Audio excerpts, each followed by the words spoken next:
এটা দেখা মাত্রই প্রত্যেকে বাকরুদ্ধ হয়ে যায়। এতগুলো এক্সরসিজম করার পরেও কোনো ফল হচ্ছে না।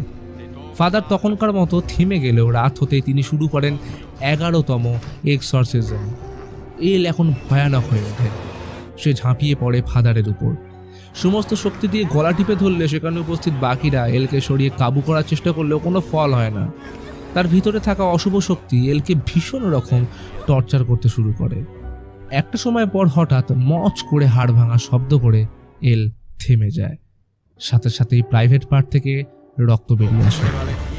চোখের সামনে এরকম ভয়ানক দৃশ্য এর আগে কেউ কখনো দেখেনি।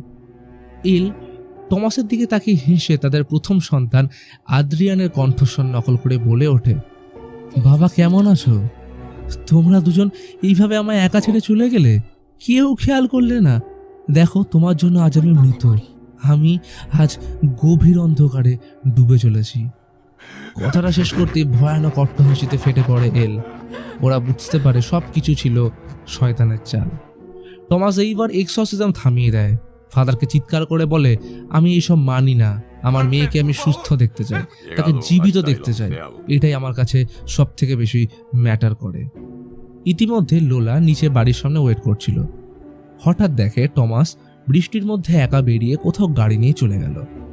লোলা ফলো করলে দেখে মদের দোকানের বাইরে টমাস হাতে বোতল নিয়ে দাঁড়িয়ে আছে।